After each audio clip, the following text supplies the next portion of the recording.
ప్రఖ్యాత ఫుట్బాల్ ఆటగాడు Lionel Messi భారత పర్యటన శనివారం అంటే డిసెంబర్ 13ని కోల్కతాలో ప్రారంభమైంది. అయితే కోల్కతాలో సాల్ట్ లేక్ స్టేడియం నుంచి కొన్ని వీడియోలు వార్తలు బయటకు వచ్చాయి. అందులో స్టేడియంలోకి ప్రేక్షకులంతా సీసాలు కుర్చీలు విసిరేస్తున్నట్లు కనిపిస్తున్నారు. ఈవెంట్ నుంచి మెస్సీ త్వరగా వెళ్ళిపోయారంటూ అభిమానులు ఆగ్రహం వ్యక్తం చేశారు. దీంతో స్టేడియంలో తీవ్ర గందరగోళం నెలకొందని చెప్తున్నారు. ఇప్పటికే ఈవెంట్ ప్రధాన నిర్వాహకుడిని అదుపులోకి తీసుకున్నారు. నిర్వహణ లోపానికి కారణానికి శిక్ష పడేలా యాక్షన్ తీసుకుంటున్నామని అంటున్నారు బెంగాల్ డీజీపీ. మెస్సీని చూసేందుకు వచ్చిన అభిమానులు అక్కడి పరిస్థితులను చూసి ఆగ్రహం వ్యక్తం చేశారు. ఒక్కొక్కరు ఒక్కొక్క రకంగా వాళ్ళ అనుభవాన్ని చెప్తున్నారు.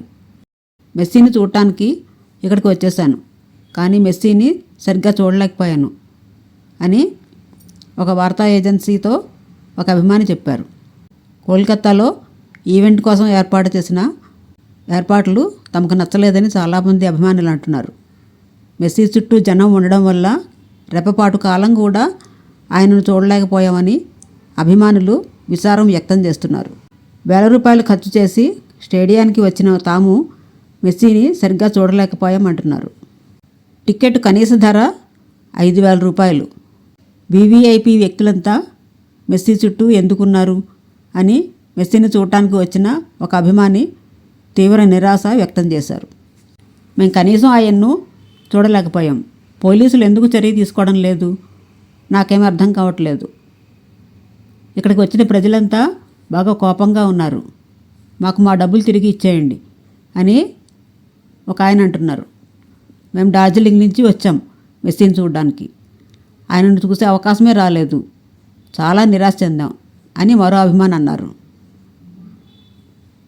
మమతా బెనర్జీ క్షమాపణ. స్టేడియంలో ఈవెంట్ అస్తవ్యస్తంగా జరగడంపై పశ్చిమ బెంగాల్ ముఖ్యమంత్రి విచారం వ్యక్తం చేశారు. దీనిపై ప్రజలకు క్షమాపణలు చెప్పారు. సాల్ట్ లేక్ స్టేడియంలో జరిగిన గందరగోళాన్ని చూసి షాక్ అయ్యాను. లియోనల్ మెస్సీతో పాటు క్రీడాభిమానులు అందరికీ నేను క్షమాపణ చెప్తున్నా. ఈ ఘటనపై దర్యాప్తు చేయడానికి ఒక విచారణ కమిటీని ఏర్పాటు చేస్తున్నాం అని సామాజిక మాధ్యమంలో ఆమె ట్వీట్ చేశారు. ఈ ఘటనపై మమత ప్రకటనను విమర్శించిన రాష్ట్ర ప్రధాన బీజేపీ ఆమె మొసలి కన్నీరు కారుస్తున్నారు అని విమర్శించింది. మొసలి కన్నీరు కాచడం ఆపండి. ఇలాంటి అస్తవ్యస్త పాలన, అవినీతి మీ ప్రభుత్వం చేసే ప్రతి పనిలోనూ ఉంటుంది. పశ్చిమ బెంగాల్ ప్రజలు ఫుట్బాల్ క్రీడాభిమానుల మనోభావాలపై తృణమూల్ కాంగ్రెస్ దాడి చేసింది, వాళ్ళని అవమానించింది. మీరు వీలైనంత త్వరగా ఈ ఘటనకు బాధ్యులను గుర్తించి వారితో రాజీనామా చేయించాలి. మెస్సీ పర్యటన దేశంలోని 4 ప్రధాన నగరాలైన కోల్కతా, ముంబై, న్యూఢిల్లీ, హైదరాబాద్కే పరిమితం.